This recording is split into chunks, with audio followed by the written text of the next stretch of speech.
देखिए हम लोग चल रहे थे रेस्पिरेशन में। इसमें प्रोग्रेस हम लोग का हुआ था कहाँ तक? फर्मेंटेशन तक हम लोग जान चुके थे।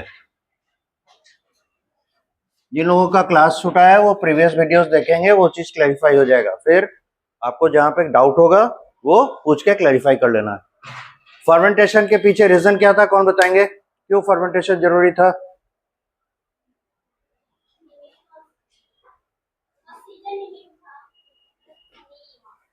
वो रियल रीजन नहीं है। ग्लाइकोलिसिस के बाद फर्मेंटेशन करने के लिए उन लोगों को क्यों जरूरत पड़ा, या फर्मेंटेशन एक्चुअली करके देता क्या है? हम लोग सिर्फ लैक्टिक एसिड वाला पढ़े थे क्या? फंजाई वाला पढ़े थे, इथेनॉल फर्मेंटेशन? तो जब दोनों देख चुके तो फिर फर्मेंटेशन का उन लोग को क्या जरूरत पड़ा? ऑक्सीजन के एब्सेंस में फर्मेंटेशन क्यों होगा?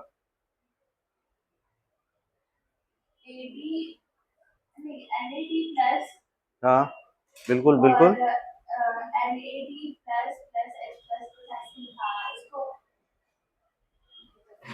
NAD प्लस बहुत इंपॉर्टेंट कंपोनेंट है, उसको रीजनरेट करना जरूरी है। उसके रीजनरेशन के लिए फर्मेंटेशन प्रोसेस अप्लाई होता है।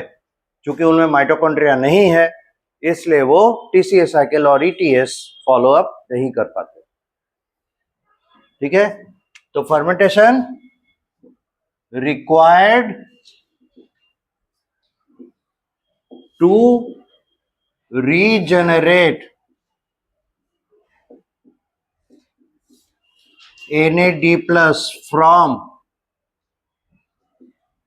NADH।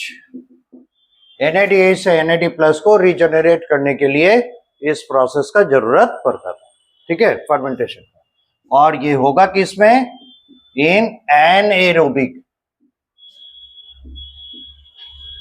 एनाएरोबिक respiration.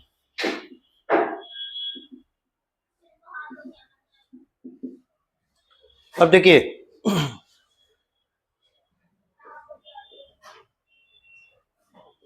Aerobic respiration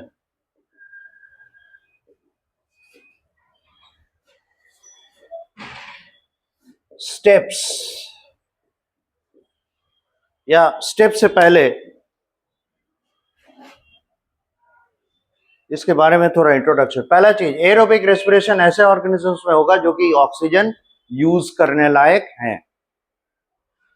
second point जो मोस्ट इंपॉर्टेंट है, ऑक्सीजन यूज करने लायक इसलिए हैं बिकॉज दे हैव माइटोकॉन्ड्रिया। ठीक है, तो माइटोकॉन्ड्रिया में ऑक्सीजन यूज होता है इसीलिए वो एरोबिक रेस्पिरेशन की ओर जा सकते हैं। और आप देखेंगे एरोबिक रेस्पिरेशन का भी पहला स्टेप जो है वो ग्लाइकोलिसिस है। यानी ग्लूकोज का इनिशियल ब्रेकडाउन किससे शुरू होता है? ग्लाइकोलिसिस से।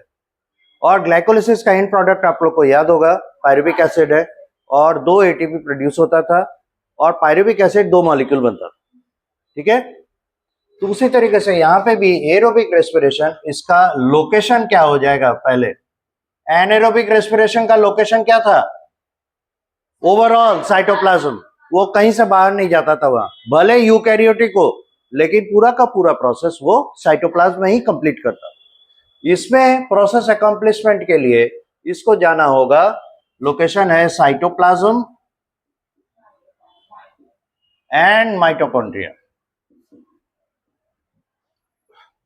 और सिर्फ इतना ही नहीं, आप लोग को और प्रेसाइज होना पड़ेगा। और माइटोकॉन्ड्रिया में कहा? क्योंकि माइटोकॉन्ड्रिया में बहुत सारी जगह है, इंटर मेम्ब्रेन स्पेस है, आउटर मेम्ब्रेन है, इनर मेम्ब्रेन है और मैट्रिक्स है। 3 जगह मैट्रिक्स है, इंटर मेम्ब्रेन स्पेस है और मेम्ब्रेन का सरफेस। तो इसमें कहां कहां यूज किया जाएगा? तो मैट्रिक्स एंड IMM यानी इनर माइटोकॉन्ड्रियल मेम्ब्रेन, किनको यूज किया जाएगा? मैट्रिक्स और इनर माइटोकॉन्ड्रियल मेम्ब्रेन, तब जाके ये प्रोसेस अकम्प्लिश होगा। तो यहीं पे आपको बता दें साइटोप्लाज्म में क्या होने वाला है। Here glycolysis takes place. यहां ग्लाइकोलिसिस होगा मैट्रिक्स में, माइटोकॉन्ड्रिया के मैट्रिक्स में। Here TCA cycle operates. TCA cycle, और इसी को कहेंगे KREB apostrophe S, Krebs cycle. और इनर माइटोकॉन्ड्रियल मेम्ब्रेन यहां अकॉम्प्लिश होगा द ETS यानी इलेक्ट्रॉन ट्रांसपोर्ट सिस्टम।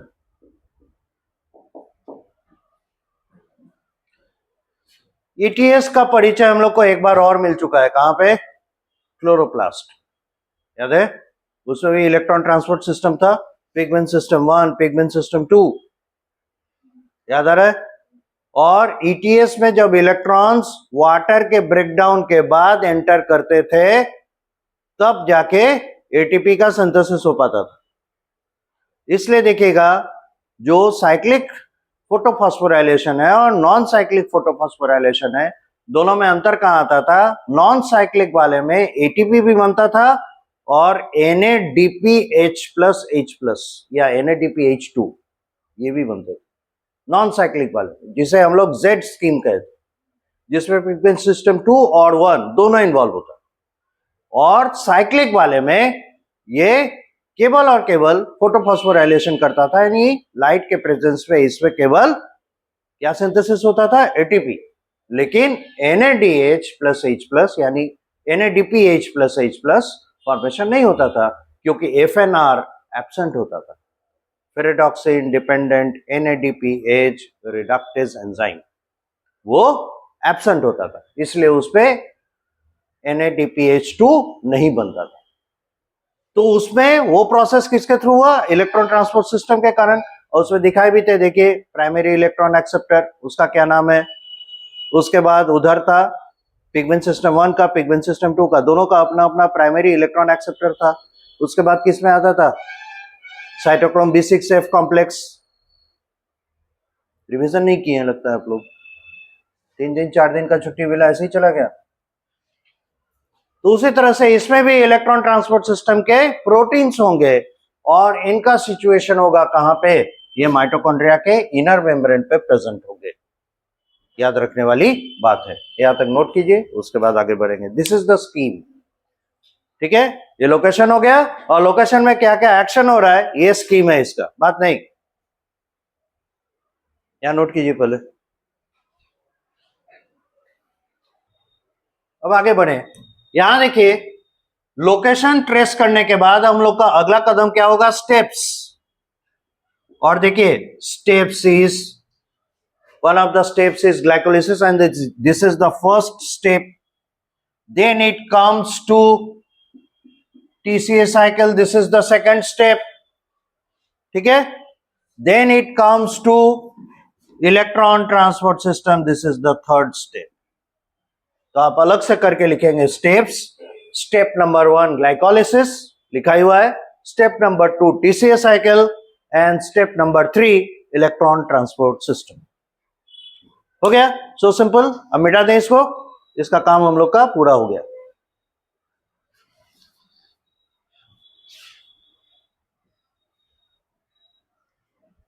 जब आप किसी चीज को सीक्वेंस में स्टडी करेंगे, एक के बाद दूसरा, दूसरे के बाद तीसरा कौन है, तो फिर देखिएगा आप बड़े आसानी से उसको याद रख पाएंगे। तो आप ये समझ लीजिए, आपको सोचने में लगता होगा कि हम लोग बहुत पढ़ रहे हैं, बिल्कुल नहीं।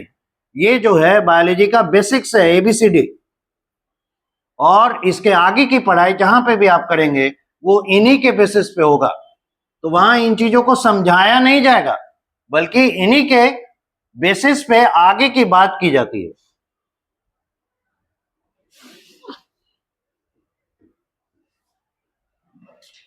जैसे कोई पेशेंट आया, उसे सांस लेने में तकलीफ हो रही है, उसे बोलेगा इसको हाइपोक्सिया हो गया, ऑक्सीजन की कमी है।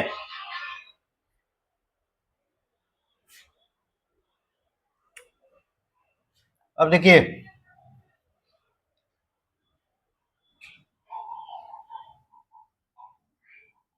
ग्लाइकोलिसिस,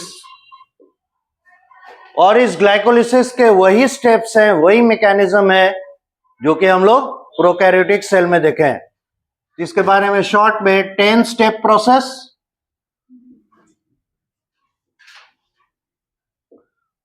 और दूसरा इसका रिएक्शन हम लोग अगर लिखें तो कैसे लिखेंगे? 1 molecule of C6H12O6 is used, this is what, this is glucose, और इसके साथ एज ए रिएक्टेंट कौन आ रहा है? 2 मॉलिक्यूल NAD प्लस आ रहा है ना, और as a reactant 2 molecules of ADP आ रहे हैं, आते हैं ना, और 2 molecules of PI inorganic phosphate ये आता है।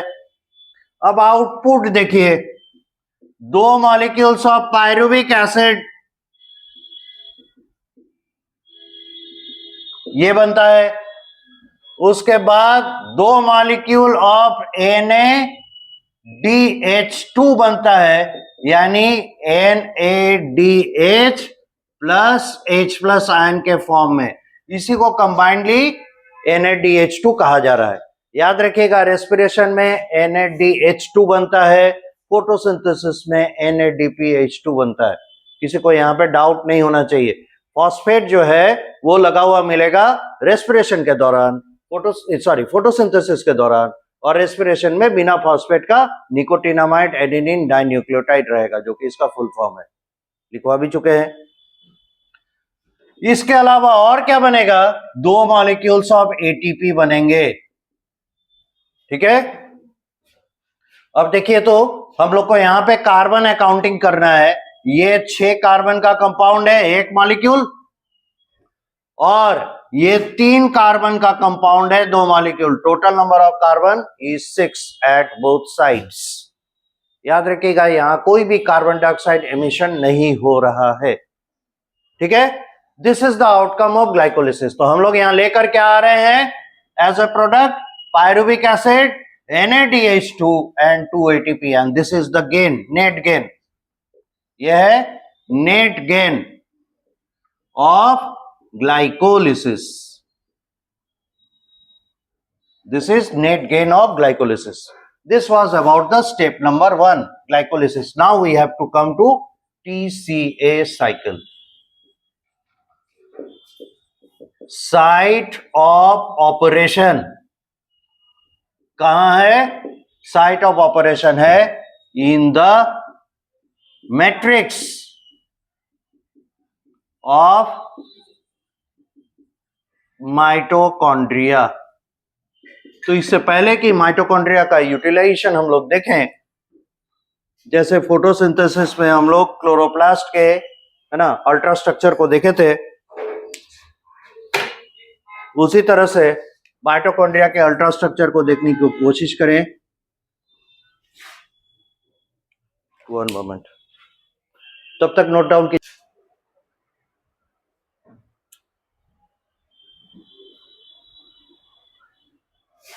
माइटोकॉन्ड्रिया डबल मेम्ब्रेनस है, तो ये आउटर मेम्ब्रेन,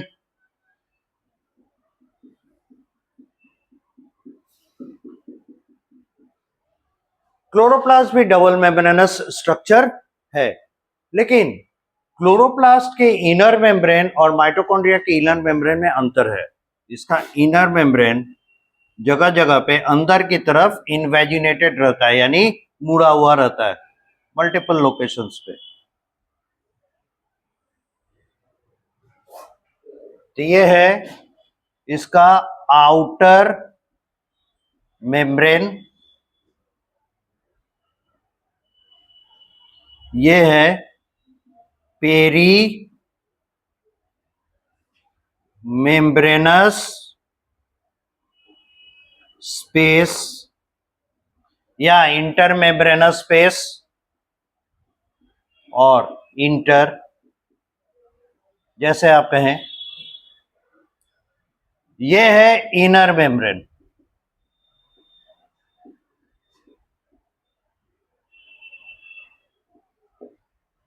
और ये है मैट्रिक्स,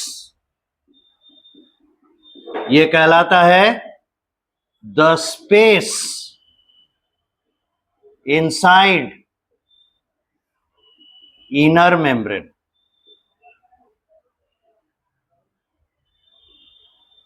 ये the space inside the inner membrane, ठीक है। और इसमें एक फ्लूइड भरा रहता है, वो कहलाता है माइटोसोल।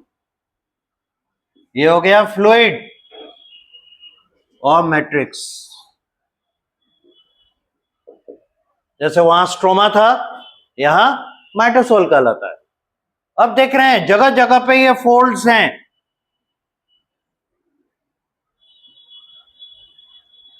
ये हैं folds inward, inward folds of inner mitochondrial membrane, IMM in short. IMM हो गया इनर माइटोकॉन्ड्रियल मेम्ब्रेन, पहले भी लिख चुके हैं। और इन्हें कहा जाता है क्रिस्टा सिंगुलर।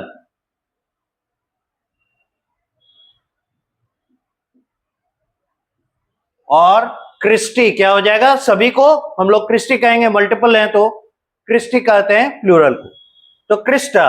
अब इसमें क्या है, जगह जगह पे आपको मैचस्टिक लाइक स्ट्रक्चर्स दिखाई पड़ेंगे, उसके बाद आपको सीरीज ऑफ प्रोटीन्स दिखाई पड़ेंगे, फिर मैचस्टिक लाइक स्ट्रक्चर्स दिखाई पड़ेंगे, और फिर है ना सीरीज ऑफ प्रोटीन्स दिखाई पड़ेंगे। इस तरीके से बने होते हैं। ये जो मैचस्टिक लाइक स्ट्रक्चर्स हैं, इन्हें हम लोग कई नाम से बुलाते हैं। F0 F1 पार्टिकल, इससे सामना हुआ है पहले भी। इसी को ऑक्सीजोम भी कहते हैं यहां, और इसी को ATP सिंथेज एंजाइम भी कहते हैं। कई नाम है, स्ट्रक्चर एक ही, ठीक है। और इसके अगल बगल में जो इतने सारे स्ट्रक्चर्स दिखाई पड़ रहे हैं, इन्हें कहते हैं प्रोटीन कॉम्प्लेक्सेस, जिसका मतलब है रेस्पिरेटरी कॉम्प्लेक्सेस, ठीक है। इस तरीके से एक माइटोकॉन्ड्रिया का स्ट्रक्चर रहता है। तो फिगर हो गया ultra structure of a mitochondrion, mitochondrion singular, mitochondria plural, ठीक है। कभी नहीं देखिएगा लिखा हुआ mitochondrias, reason mitochondria itself is a plural term और माइटोकॉन्ड्रियन सिंगुलर। तो एक माइटोकॉन्ड्रिया में हम लोग को इतनी सारी चीजें देखने को मिलती है, outer membrane, inner membrane, inner membrane में इनर फोल्ड्स, और उन फोल्ड्स के ऊपर इन्हें क्रिस्टी कह रहे हैं, इस पे सजे होते हैं रेस्पिरेटरी कॉम्प्लेक्सेस, और बीच बीच में ऑक्सीजोम्स या एटीपी सिंथेस एंजाइम, जो कि हम लोग को एक जगह और मिला था, क्लोरोप्लास्ट में। बोलते ही नहीं है क्लोरोप्लास्ट पे, कहां पर,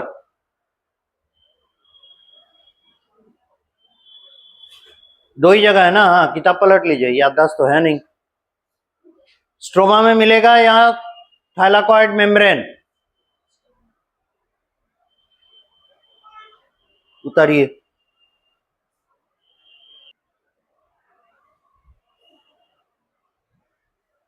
यहां बताया गया है ग्लाइकोलिसिस कहां हुआ, साइटोप्लाज्म में, और ग्लाइकोलिसिस ने प्रोड्यूस करके दिया 2 मॉलिक्यूल पायरुविक एसिड। अब आगे का रिएक्शन कहां चलेगा, सेकेंड स्टेप कहां ऑपरेट होगा, मैट्रिक्स में। तो पायरुविक एसिड है माइटोकॉन्ड्रिया के बाहर, तो उसे लेकर आना कहां होगा, मैट्रिक्स में, तो ट्रांसपोर्ट होगा। इसलिए पायरुविक एसिड PY ये इन शॉर्ट कर दें, ये मैट्रिक्स में पहुंचाया जाएगा ट्रांसपोर्ट, और ये एरिया है साइटोप्लाज्म का। अब पायरुविक एसिड किसका आउटकम है?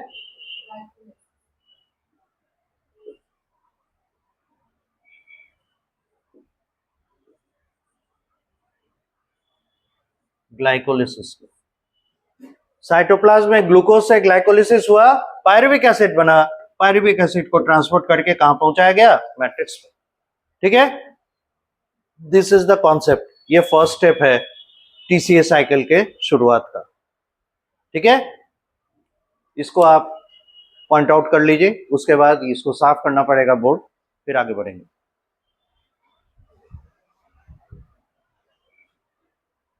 इधर का मिटाएं।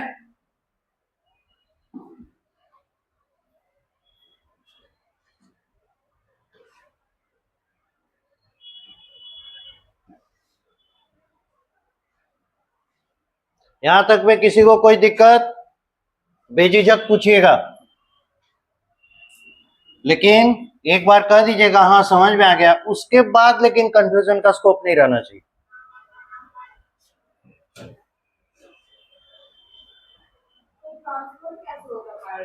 ट्रांसपोर्ट करने के लिए इसमें देखिए साइटोप्लाज्म है, साइटोप्लाज्म में 80% वाटर होता है, सभी जानते हैं, और साइटोप्लाज्म में मूवमेंट होता है जिसे कहते हैं साइक्लोसिस, यानी जो पायरुविक एसिड मॉलिक्यूल वहां पे है वो माइटोकॉन्ड्रिया के मेम्ब्रेन के सपोर्ट पे भी है। ठीक है, अब है क्या, आउटर मेम्ब्रेन जो है बहुत पोरस है, बड़े आसानी से मटेरियल्स इससे ट्रांसपोर्ट होकर अंदर आ जाते हैं। कहाँ? इंटरमेम्ब्रेनस स्पेस या पेरीमेम्ब्रेन स्पेस पे। ठीक है, उसके बाद अब यहां पे ट्रांसपोर्टर प्रोटीन होता है और वो नॉमिनल चार्ज लेके उसको अंदर भेज देता है। अब ये चार्ज कैसा होता है, खर्चा कैसा होगा? ATP का, एनर्जी डिपेंडेंट प्रोसेस। ठीक है, इसका अकाउंटिंग जब हम लोग करेंगे कि कितना ATP कमाया गया, वहां पे वो अकाउंटिंग दिखाई देगा, बताएंगे। पर इतना जान लीजिए कि ये ट्रांसपोर्ट होकर आ रहा है तो ये एनर्जी डिपेंडेंट प्रोसेस है, इसमें खर्च होता है। हो गया, मिटाएं।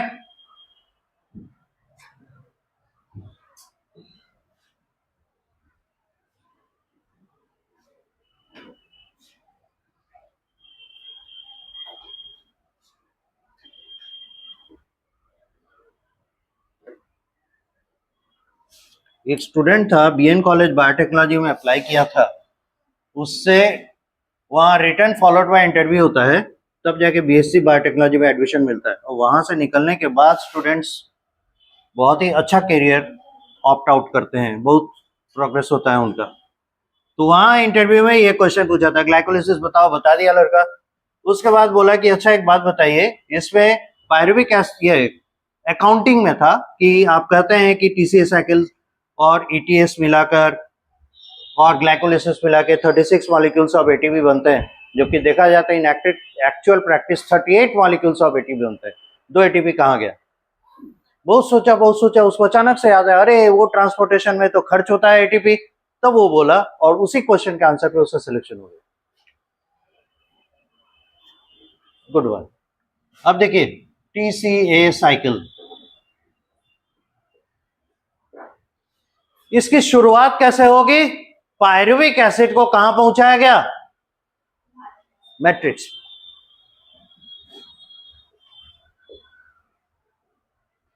पायरुविक एसिड को पायरुवेट लिख दें, H+ आयन जब रिलीज कर देगा तो इसका जो क्या कहते हैं आयन बनेगा वो पायरुवेट कहलाएगा। तो इन शॉर्ट ऑर्गेनिक एसिड्स को 8 उसके साथ 8 जोड़ के हम लोग लिखते हैं, तो पायरुवेट हो गया। अब पहला इस पर जो एक्शन होगा वो होगा PDH एंजाइम का। अब ये PDH क्या है? PDH है पायरुवेट डिहाइड्रोजिनेज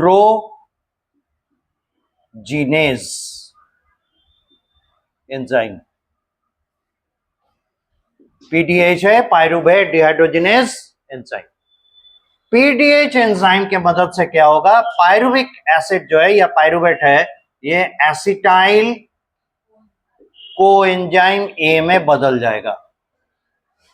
ठीक है, और यहां खर्च होगा NAD प्लस, प्रोडक्ट में आएगा NADH प्लस H प्लस। अब देखिए तो ग्लाइकोलिसिस में कितना पायरुविक एसिड बना था, 2 मॉलिक्यूल, तो यहां 2 मॉलिक्यूल पायरुवेट लिख दें, तो यहां 2 मॉलिक्यूल एसिटाइल कोएंजाइम में लिख दें। ठीक है, तो 2 मॉलिक्यूल NAD प्लस लिख दें, तो यहां 2 molecule NADH plus H plus produce होगा।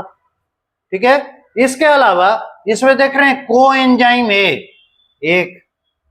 एक कोएंजाइम है ना, एक एसेसरी मॉलिक्यूल है जो कि पहले नहीं था, अब दिखाई दे रहा है। तो इसको प्रवेश करना होगा कोएंजाइम ए को। अब एक एसिटाइल ग्रुप के साथ एक कोएंजाइम ए जुड़ेगा ना, तो 2 मॉलिक्यूल है, 2 जुड़ेगा, तो इसमें एंटर करेगा कौन, 2 मॉलिक्यूल कोएंजाइम ए। अब यहां पर एक और कार्बन अकाउंटिंग करना है, ये है 3 कार्बन का कंपाउंड, ये है 2 कार्बन का कंपाउंड। एक कार्बन कहां गया, तो एक कार्बन कार्बन डाइऑक्साइड बन के उड़ गया, ये 1 कार्बन कंपाउंड। अब टोटल नंबर ऑफ कार्बन देखिए, 2 गुना 3 6, यहां क्या दिख रहा है, 2 गुना 2 4, और यहां 1 5, तो सीधे 2 से गुना कर दीजिए, ये हो गया 6।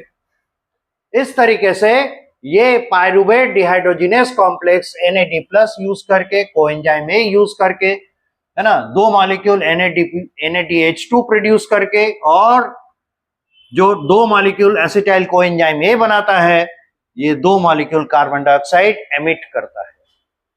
और ये प्रोसेस कार्बन डाइऑक्साइड का एमिशन, है ना, ये इसको कैपेबल बनाता है पायरुविक एसिड को एसिटाइल कोएंजाइम ए के फॉर्म में, कि अब आप एंटर कर सकते हैं TCA साइकिल में।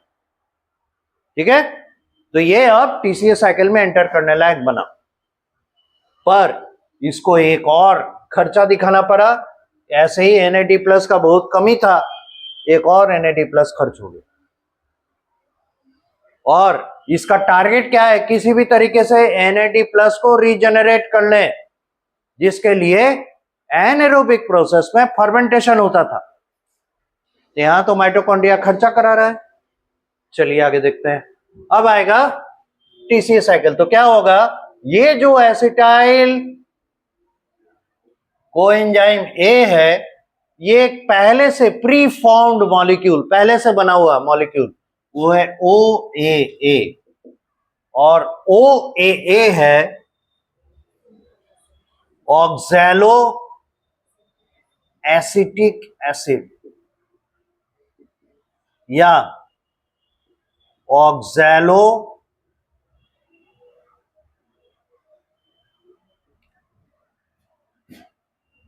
Acetate, ACETAT, oxalo acetate acid है। इसको 8 फॉर्म में लिख सकते हैं, अभी बताएं H प्लस आयन रिलीज करेगा, तो ये हो गया ऑक्सैलो एसीटेट। तो एसिटाइल कोएंजाइम ए और ऑक्सैलो एसीटेट दोनों मर्ज करता है और एक कंपाउंड बनाता है, वो है साइट्रिक एसिड।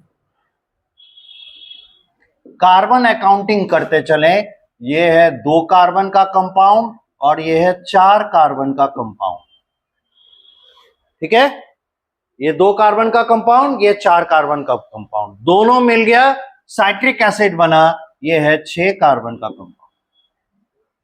ठीक है, और इस मर्जिंग के लिए, दोनों को एक साथ जोड़ने के लिए एक एंजाइम काम करता है, वो कहलाता है साइट्रेट सिंथेस। तो साइट्रिक एसिड का सिंथेसिस किया, है ना, और इसकी खास बात क्या है, it has 3 COOH groups and hence it is a tricarboxylic acid compound, और उसी से नाम पड़ा TCA। देख रहे हैं? This is the reason why this cyclic process is called TCA cycle. और देखिएगा, end of this process this oxaloacetate is regenerated, just like mitochondria, chloroplast जहां पे होता था डार्क रिएक्शन उसके स्ट्रोमा में, और वहां रीजेनरेशन ऑफ आरयूबीपी होता था, राइबोलोज 1,5 बिस्फॉस्फेट, उसका रीजेनरेशन होता था. एक कार्बन के साथ मर्ज करके 6 कार्बन का एक अनस्टेबल कंपाउंड बनाया, वो फिर 3 कार्बन के कंपाउंड में पीजीए में टूटता था, और फिर घूमते फिरते पीजीए एक कार्बन दे देता था ग्लूकोज फॉर्मेशन के लिए, और बाकी चला जाता था आरयूबीपी. ठीक है? यहां भी लगभग उसी तरह का सिमिलरिटी दिख रहा है, एग्जैक्टली वो नहीं है, सिमिलरिटी है. ऑक्सैलो एसीटेट एसिटाइल कोएंजाइम के साथ मर्ज किया, और फिर ये ऑक्सैलो एसीटेट रिफॉर्म कर जाएगा. अब देखिए अगले स्टेप पे क्या होगा, ये साइट्रिक एसिड बदलेगा, या साइट्रेट भी कह सकते हैं इसको, साइट्रेट भी कह सकते हैं. ये साइट्रेट जो है आइसोसाइट्रेट में बदलेगा. तो अगर आइसोमेरिज्म का आपको ज्ञान है तो आइसोसाइट्रेट मतलब क्या हो गया, इसका एक आइसोमर है. और इस बदलाव को लाने के लिए एक एंजाइम काम करेगा, उसका नाम है एकोनिटेज. एकोनिटेज इज द एंजाइम. तो हम लोग कंफ्यूज ना करें, इसके लिए घेर कर नीचे ई लिख दें ताकि याद रहे दिस इज एन एंजाइम. इसको घेर कर ई लिख देते हैं, दिस इज एन एंजाइम. अब आइसोसाइट्रेट क्या होगा, ये कन्वर्ट करेगा alpha ketoglutarate, in short इसको AKG कहते हैं, और ये है 5 कार्बन का कंपाउंड. अब एक कार्बन कहां गया, गायब हुआ, वो कार्बन निकल जाएगा in the form of carbon dioxide. ठीक है? और इस पर जो एंजाइम काम करेगा उसका नाम है आइसोसाइट्रेट डिहाइड्रोजिनेज. इसका नाम है आइसोसाइट्रेट डिहाइड्रोजिनेज. और अगेन याद रखें दिस इज एन एंजाइम. अब देखिए, तो पायरुवेट डिहाइड्रोजिनेज यहां लगा था, कहां गया, पीडीएच है ना. तो जहां पे भी डिहाइड्रोजिनेज लगता है याद रखिए कि कुछ ऑक्सीडेशन रिडक्शन रिएक्शन होगा, तो ये भी यूज करेगा NAD+ और रिलीज करेगा NADH+H+. ये कंज्यूम हुआ, ये प्रोडक्ट बना. ठीक है? तो साइट्रिक एसिड साइकिल का ये पहला डिकार्बोक्सिलेशन रिएक्शन है जिसमें कि एक कार्बन डाइऑक्साइड और निकल गया. अब ग्लूकोज से पायरुविक एसिड बनाए थे, पायरुविक एसिड का एक कार्बन डाइऑक्साइड आप उड़ा दिए कहां, पीडीएच वाले स्टेप में. अब दूसरा कार्बन कहां उड़ाए, AKG के फॉर्मेशन के स्टेप पे. अब एक कार्बन और बच रहा है, और ये कार्बन जब गायब हो जाएगा तो ये ऑक्सैलो एसीटेट में बनने की ओर चल देगा. अब देखिए अल्फा कीटोग्लूटारेट जो है ये बनेगा, कन्वर्ट होगा सक्सिनाइल कोएंजाइम A, और यहां पर काम करेगा enzyme alpha ketoglutarate dehydrogenase. ये एंजाइम इस पे काम करेगा. तो देख रहे हैं कोएंजाइम में पहले कहीं नहीं था, अब ये कोएंजाइम में क्या होगा, यहां एंटर करेगा.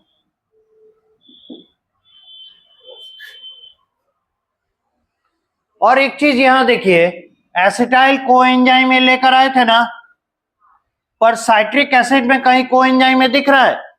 नहीं दिख रहा है, तो यहां एमिट होगा कोएंजाइम में।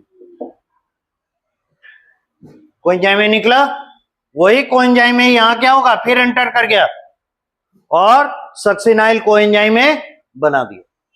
ठीक है, अब देखिए डिहाइड्रोजिनेज दिख रहा है, इसका मतलब है इसमें, अच्छा ये चीज क्या है, एंजाइम है, ये हम लोग भूल नहीं जाए इसलिए ई लिख दिए घेर कर। और इसमें यानी कि एंटर करेगा NAD+, है ना, और एमिट होगा NADH+H+,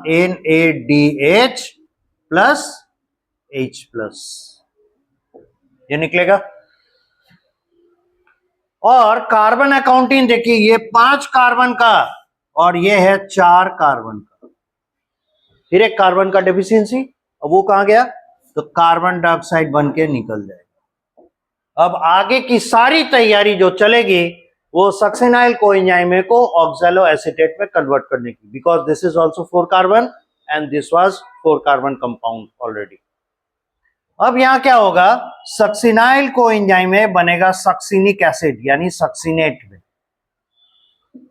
तो जब ये सक्सिनेट में कन्वर्ट हो रहा है तो एक एंजाइम का जरूरत पड़ेगा, ये होगा सक्सिनाइल कोएंजाइम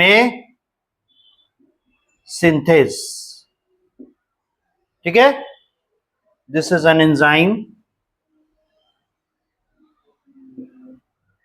और यहां रिलीज हो जाएगा कोएंजाइम ए, क्योंकि सक्सिनेट में कोएंजाइम ए दिख नहीं रहा, सक्सिनाइल कोएंजाइम में रिलीज करके सक्सिनेट में कन्वर्ट होगा, और यह है 4 कार्बन का कंपाउंड।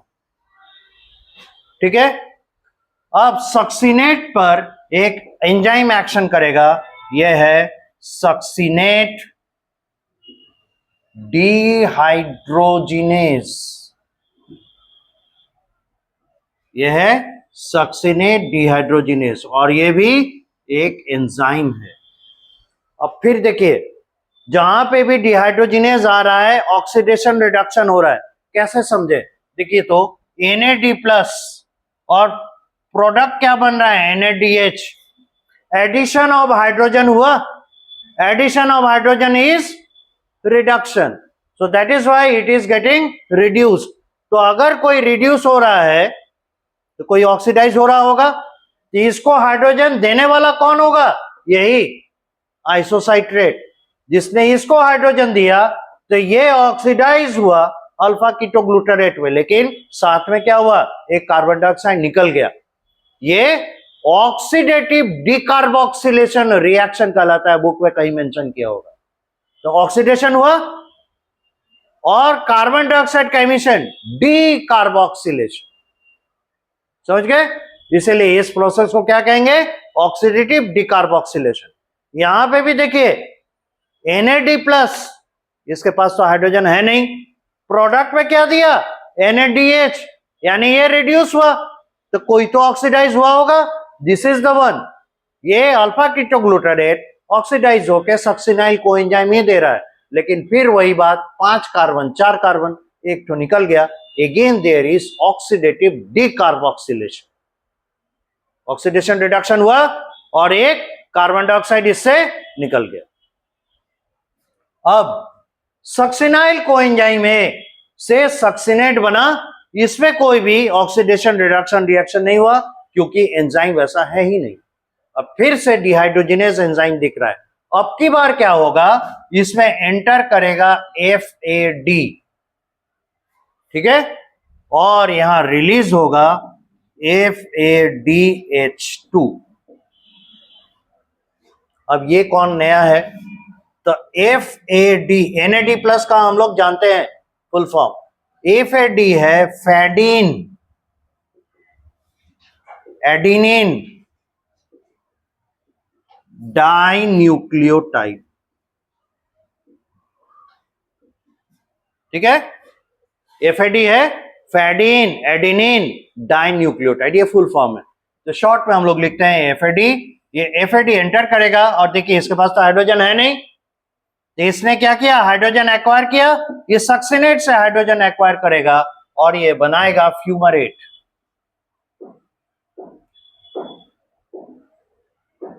ये बना कर देगा फ्यूमरेट, ठीक है। यानी सक्सिनेट ऑक्सीडाइज हो गया फ्यूमरेट में, ठीक है। अब फ्यूमरेट कन्वर्ट होगा एक मॉलिक्यूल में, वो है मैलेट। मैलेट यानी मैलिक एसिड। और यहां पे फ्यूमरेट से मैलेट में कन्वर्ट करेगा fumarase. This is again an enzyme. और यहां पे फ्यूमरेज एंजाइम फ्यूमरेट को या फ्यूमरिक एसिड को मैलेट यानी मैलिक एसिड में कन्वर्ट कर। अब मैलिक एसिड ऑक्सोलो एसीटेट यानी OAA में कन्वर्ट कर जाएगा और यहां पर जो एक्शन करेगा एंजाइम वो है malate डिहाइड्रोजीनेज।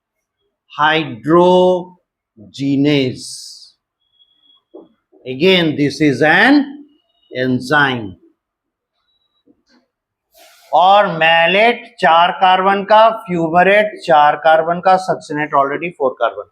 So there is no change in carbon accounting, ठीक है। अब जैसे ही क्या कहते हैं डिहाइड्रोजिनेस का टर्म आया, ऑक्सीडेशन रिडक्शन होगा, तो यहां एंटर करेगा अगेन NAD प्लस और रिलीज होगा NADH प्लस H प्लस, ठीक है। और इस तरीके से ये वापस ऑक्सैलो एसीटेट में कन्वर्ट कर गया। This is TCA cycle. क्योंकि जब ऑक्सैलो एसीटेट में कन्वर्ट कर गया, now it is ready to accept another molecule of acetyl coenzyme A, जो कि यहां उत्पन्न हुआ है। Got the point? This is how TCA cycle operates. अब नोट कीजिए। हाँ, एक चीज यहां पे जो छूट गया है वो है क्या, सक्सिनाइल कोएंजाइम में जब सक्सिनेट में कन्वर्ट होगा, यहां एक मॉलिक्यूल GDP है ना, इनऑर्गेनिक फॉस्फेट के साथ कंबाइन करके एक मॉलिक्यूल GTP बनाएगा। ये प्लांट में होगा, इन प्लांट्स। और यही बता दें इन एनिमल्स, देख लीजिए पहले, इन animals in place of GDP it is ADP। बस इतना ही का अंतर रहता है। तो GDP अगर GTP में कन्वर्ट कर रहा है तो ADP ATP में कन्वर्ट करेगा। और PI कौन है, इनऑर्गेनिक फॉस्फेट। इनऑर्गेनिक फॉस्फेट मतलब H3PO4 फॉस्फोरिक एसिड, ठीक है। इसको हम लोग कहते हैं सेकेंड सबस्ट्रेट लेवल फॉस्फोराइलेशन। अब आप नोट कर सकते हैं।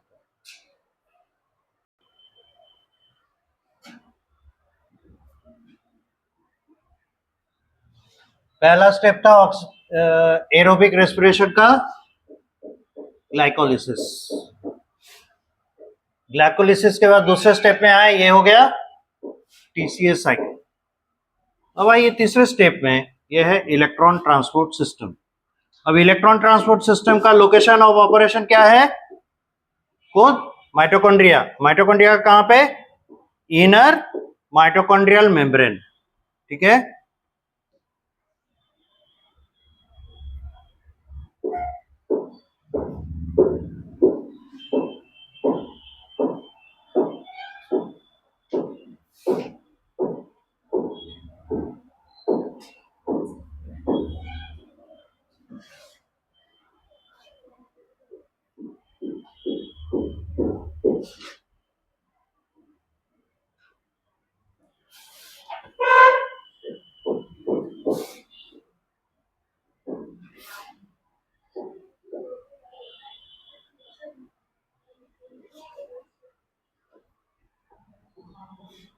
इसमें आप एक चीज देखेंगे, फिर बात कर रहे हैं। इलेक्ट्रॉन ट्रांसपोर्ट सिस्टम में एक चीज आप देखेंगे कि मतलब ये हम लोग को समझना है कि why there is an electron transport, क्या जरूरत पड़ा है इलेक्ट्रॉन ट्रांसपोर्ट का। उसके पीछे रीजन है कि अगर कोई रिड्यूस हो रहा है,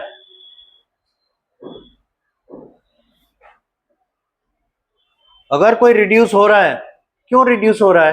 क्योंकि उसने एक्चुअली में इलेक्ट्रॉन रिसीव किया है, ठीक है, उसने इलेक्ट्रॉन एक्चुअली में रिसीव किया है। तो उस इलेक्ट्रॉन को अगर उसे हटा देंगे तो कोई कैरियर चाहिए ना जो वो उसमें से लेकर जाएगा, और जैसे ही इलेक्ट्रॉन उसमें से हट जाएगा वो ओरिजिनल अवस्था में पहुंच जाएगा। तो इलेक्ट्रॉन जब रिसीव करेगा तो उस पर चार्ज आएगा, कैसा चार्ज आएगा? माइनस चार्ज, नेगेटिव चार्ज आएगा। और H plus ion, hydrogen H plus ion के फॉर्म में है तो उस पर कैसा चार्ज है? पॉजिटिव। तभी तो नेगेटिव पॉजिटिव जुड़कर हाइड्रोजन का एडिशन हो रहा है। And this is the core reason behind reduction. जब कहते हैं एडिशन ऑफ हाइड्रोजन हो रहा है ना, तो एडिशन ऑफ हाइड्रोजन से वापस पहले अवस्था में जाने के लिए पहले क्या करना होगा? इलेक्ट्रॉन को खींच लेना होगा। अगर इलेक्ट्रॉन खींचा गया, H प्लस आयन कैसे जुड़ेगा? नहीं जुड़ पाएगा। इलेक्ट्रॉन H प्लस आयन उससे एफिनिटी लूज कर जाएगा। जैसे ही H प्लस आयन हटा वो क्या हो जाएगा? ऑक्सीडाइज हो गया। तो ये प्रिंसिपल अप्लाई होना है यहाँ पे electron transport system. Electron transport system ETS, site of operation, ये क्या है? इनर माइटोकॉन्ड्रियल मेम्ब्रेन, ठीक है। हम लोग एक हाइपोथेटिकल इनर माइटोकॉन्ड्रियल मेम्ब्रेन को ड्रॉ करते हैं।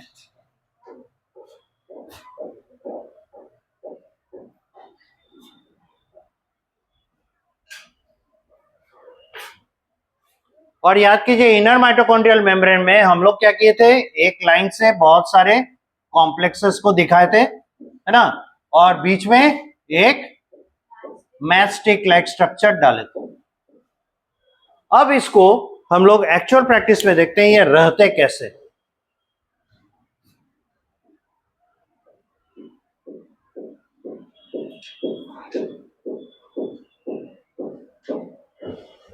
इसमें ऑल टुगेदर 5 कॉम्प्लेक्सेस होते हैं और ये सभी प्रोटीन कॉम्प्लेक्सेस हैं। इसे हम मान लेते हैं कॉम्प्लेक्स नंबर 1। उसके बाद एक को रखते हैं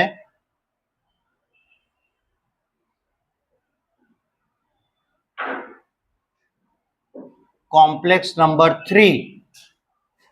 उसके बाद अरेंज करते हैं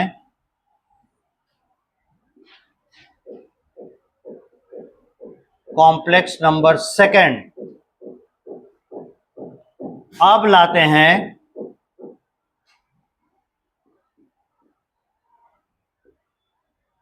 कॉम्प्लेक्स नंबर 4 को, और लास्ट में लाते हैं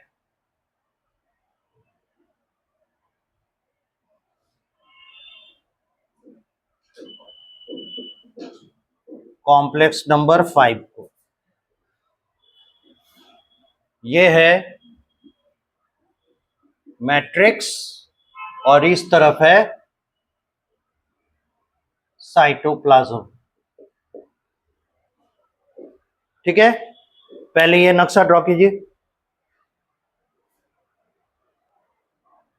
this is not the cytoplasm, this is the inner intermembranous space. ये इंटर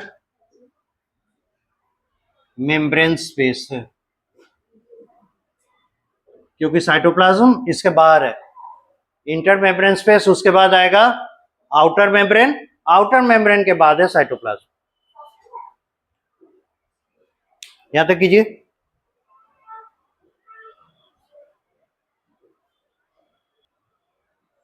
तो देखिए जरा, इस कॉम्प्लेक्स 1 का नाम है NADH डिहाइड्रोजिनेज कॉम्प्लेक्स। नाम के अनुसार काम, मैट्रिक्स में प्रोड्यूस हुआ था NADH,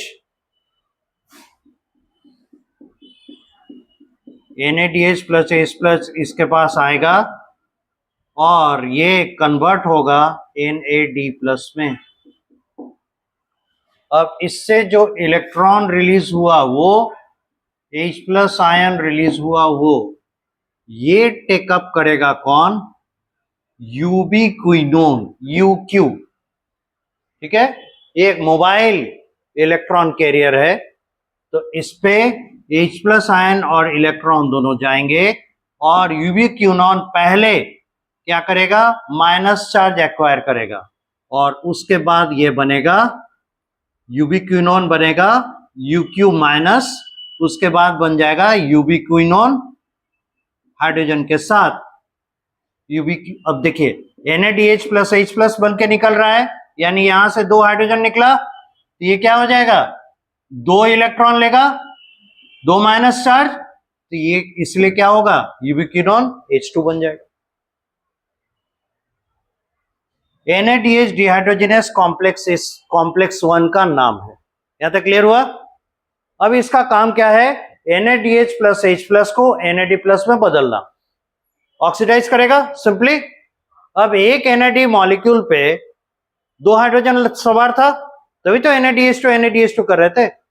2 हाइड्रोजन सवार था, तो इसका 2 हाइड्रोजन खुलेगा, तो अगर 2 हाइड्रोजन निकलेंगे तो 2 इलेक्ट्रॉन भी तो निकलेगा, क्योंकि इसे NAD+ में बदलना है। ठीक है, तो इसीलिए क्या हुआ? इसके दोनों इलेक्ट्रॉन निकल गए, ये 2 इलेक्ट्रॉन है, 2 इलेक्ट्रॉन निकला इसमें से, और इसका दोनों हाइड्रोजन निकल गया।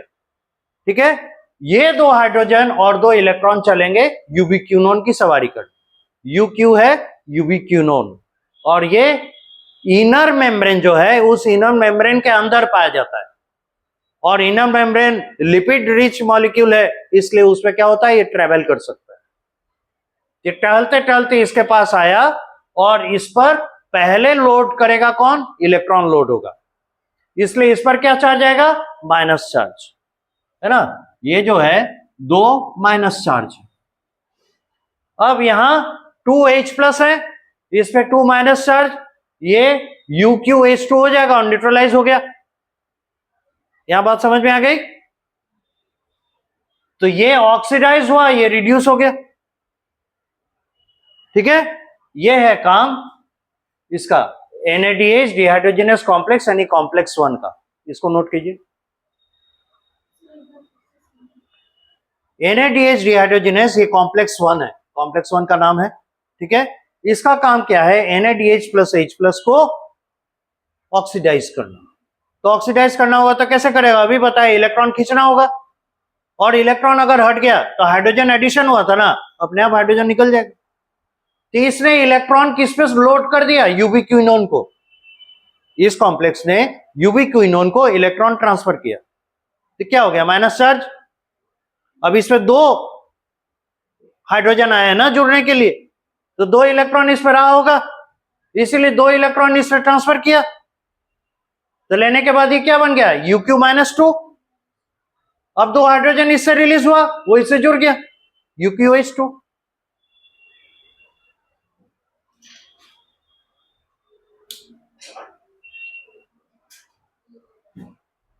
यहां तक हो गया?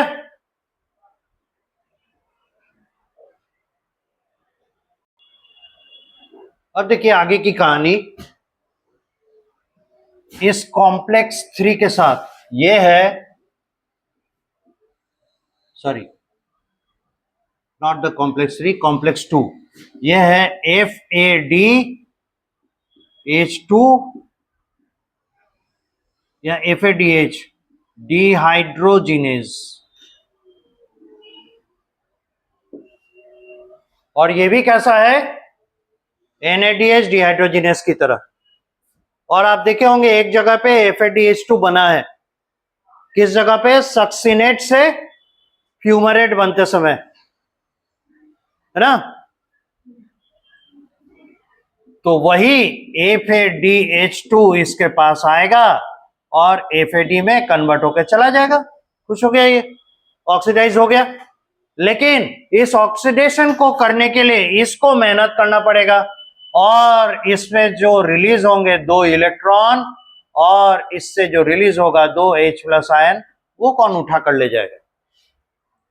तो ये इलेक्ट्रॉन ट्रांसफर होगा उसी यूबिक्विनोन को, और ये बनेगा यूबिक्विनोन 2-। ठीक इसी तरह से अब इस यूबिक्विनोन 2- का काम होगा दोनों हाइड्रोजन को कैच करना और ये बन जाएगा यूबिक्विनोन H2। हिसाब किताब बराबर, यहां तक आइए।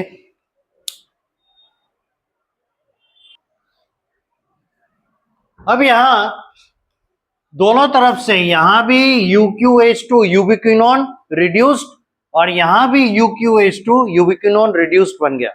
अब एक चीज देखिए, इस तरीके से तो ये NADH और FADH ये तो लगातार ऑक्सीडाइज होते रहेंगे। एक समय ऐसा आएगा ना कि यूबिक्विनोन सब खत्म हो जाएगा, फिर प्रॉब्लम होगा। इसलिए क्या करना होगा, इस यूबिक्विनोन को रीजनरेट करना होगा, यानी इस रिड्यूस्ड फॉर्म को वापस यूबिक्विनोन में बदलना है। ठीक है, और इसके लिए काम करने आएगा साइटोक्रोम CYT यानी साइटोक्रोम BC1 कॉम्प्लेक्स। इसका नाम है साइटोक्रोम BC1 कॉम्प्लेक्स।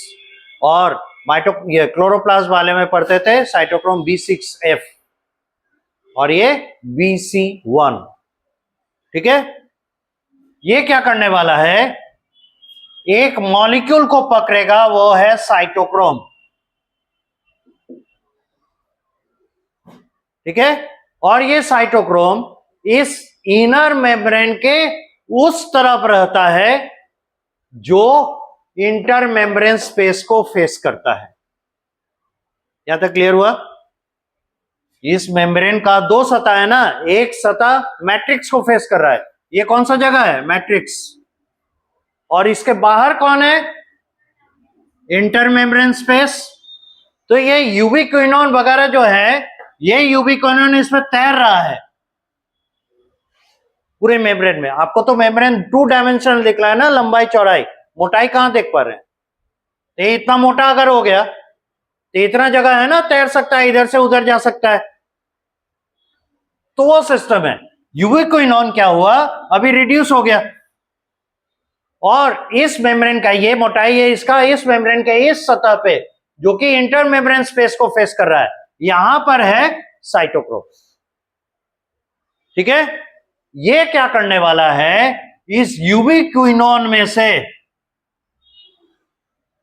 सॉरी, इस यूबिक्विनोन H2 इसमें से इलेक्ट्रॉन्स को और H+ आयंस को इसको देने वाला है साइटोक्रोम। तो साइटोक्रोम बेचारा क्या हो जाएगा, साइटोक्रोम H2, इलेक्ट्रॉन भी ले लिया, हाइड्रोजन भी ले लिया। इसके वजह से क्या होगा, यूबिक्विनोन वापस रीजनरेट कर जाएगा, साइकिल बन गया। यूबिक्विनोन ने इलेक्ट्रॉन एक्सेप्ट किया, बन गया UQ-2।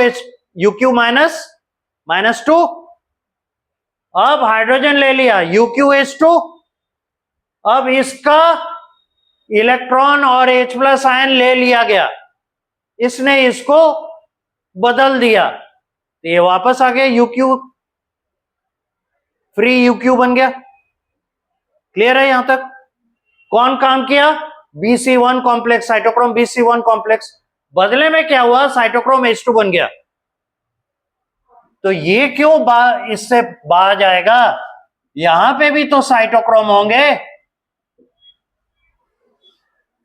इसके एक तरफ साइटोक्रोम दिख रहा है, दूसरी तरफ भी दूसरे साइटोक्रोम मॉलिक्यूल्स होंगे, ये कोई अकेला थोड़े ना है, ऐसे हजारों होंगे। नतीजा क्या होगा, वही प्रोसेस चलेगा, UbQH2 से 2 इलेक्ट्रॉन और 2 H+ आयन साइटोक्रोम को मिलेगा और साइटोक्रोम H2 बन जाएगा, और इसका नतीजा क्या होगा, यूबिक्विनोन रीजनरेट हो जाएगा। Now it is ready to take another electron and H+ ion from the FADH2 and another electron H+ ion from NADH+H+। ये फिर से तैयार हो गया। पर नतीजा क्या हुआ, आपने साइटोक्रोम रिड्यूस्ड बना दिए। अब फिर मामला अटक गया, साइटोक्रोम अगर खत्म होने लगेगा तो फिर पूरा प्रोसेस रुक जाएगा। तब आता है चौथे कॉम्प्लेक्स का इंपॉर्टेंस, ये है साइटोक्रोम ऑक्सीडेज कॉम्प्लेक्स। और मेरे ख्याल से आप लोग को अंदाजा लग रहा होगा, तो पहले यहां तक नोट कीजिए। अब चलिए, हम लोग पहले ही देख चुके हैं, ये 2 डायमेंशनल नहीं 3 डायमेंशनल है, तो मोटाई है। तो साइटोक्रोम H2 जो बना, साइटोक्रोम H2 जो बना, ये यहां ऐसे घूमते हुए इस तक आ सकता है, इस तक आ सकता है। तो ये साइटोक्रोम H2 यहां आ गया, और ये साइटोक्रोम H2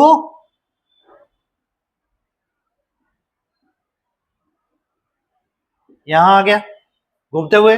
डॉटेड लाइन दिखाएं क्योंकि इसको इसके बगल से गुजर रहा है, इसीलिए। अगर सॉलिड लाइन दिखाएंगे तो फिर इसके साथ ओवरलैप हो जाएगा, इसी को समझते हुए, ठीक है।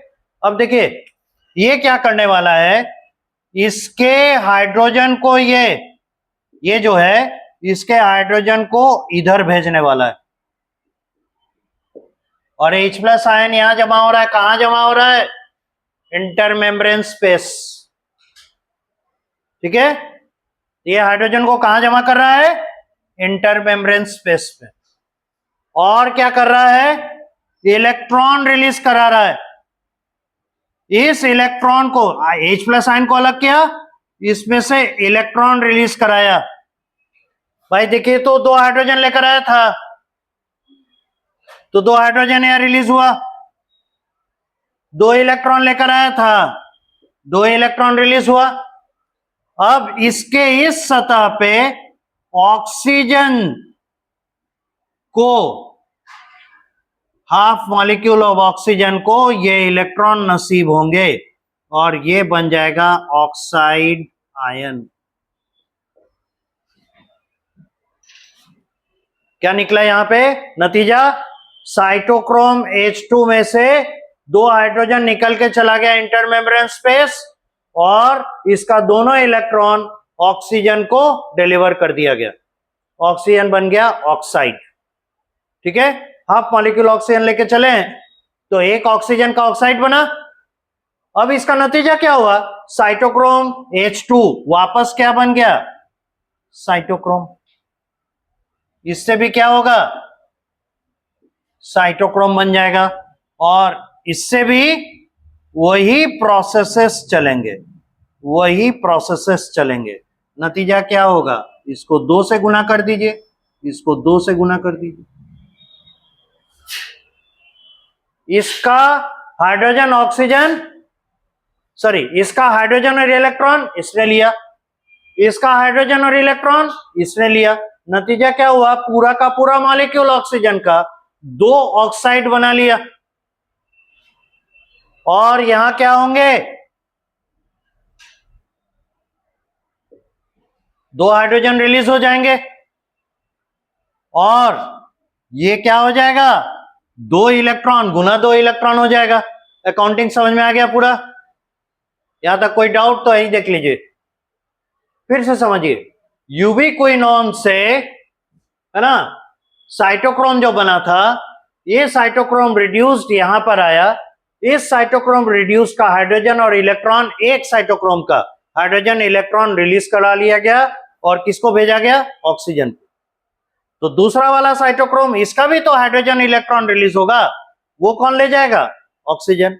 अब हाइड्रोजन कहां आया, इंटरमेम्ब्रेन स्पेस पे। तो ओवरऑल कितना हुआ, 4H+ आयन जमा हो गया, 4H+ आयन जमा होगा, और 4H+ आयन का सोर्स कौन है, 2 ये और 2, ठीक है। तो सभी NAD+ और FAD में बदल गए। अब इस हाइड्रोजन का क्या होगा, अब यहां पे आता है, ये रहा F0, और इसके साथ लगा हुआ है F1 पार्टिकल। यहाँ है F0 F1 particle, this is complex 5 और इसका दूसरा नाम आप लोग अभी थोड़ी देर पहले लिखे हैं, क्या लिखे हैं उसका? ऑक्सीजोम या एटीपी सिंथेस। इस 4 हाइड्रोजन को, है ना, इसमें से कुछ हाइड्रोजन इसको ऑक्सीजन को प्राप्त होंगे और कुछ हाइड्रोजन यहां चलेगा।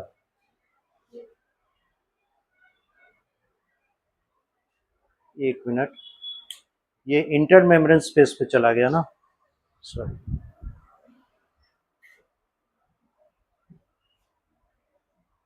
ये इस तरफ रिलीज नहीं होगा।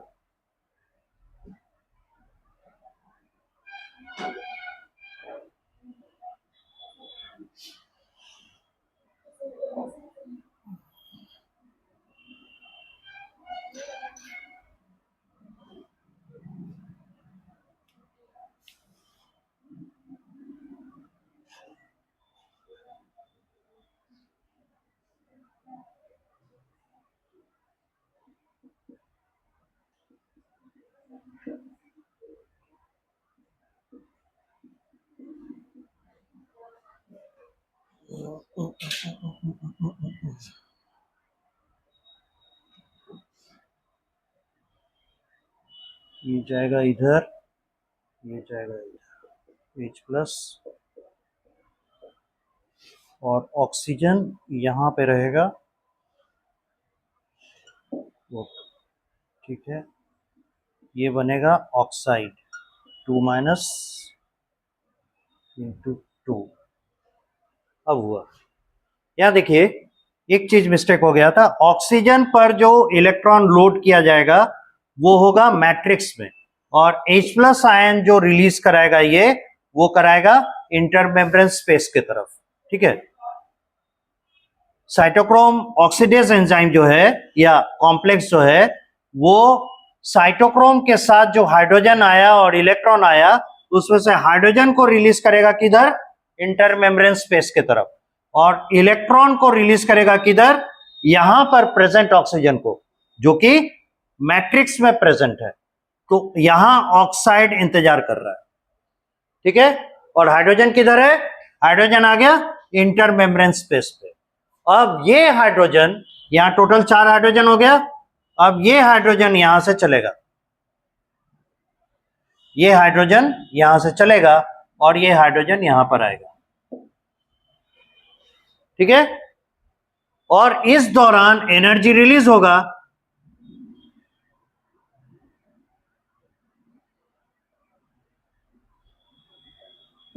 इस एनर्जी का यूटिलाइजेशन किया जाएगा एडीपी को पीआई इनऑर्गेनिक फॉस्फेट से जोड़ने के लिए, और ये बनाकर देगा एटीपी।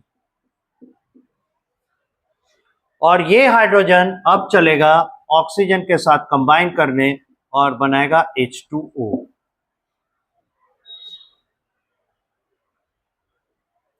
तो देखिए 2 ऑक्साइड यहां आया और यहां 4 H प्लस आयन है, तो 2 मॉलिक्यूल H2 बनाया। इस तरीके से सभी NADH रीजनरेट हो गए NAD प्लस में, और सभी FADH रीजनरेट हो गए FAD, और जो भी इलेक्ट्रॉन था उसे रिसीव किया ऑक्सीजन ने, और हाइड्रोजन को अल्टीमेटली यहां तक लाया गया ताकि हाइड्रोजन ऑक्सीजन के साथ कंबाइन कर सके और वाटर बना सके। अब इस मेम्ब्रेन को हम लोग कंप्लीट कर देते हैं, इससे हो जाएगा ये complete boundary. This is how the electron transport system works. Figure the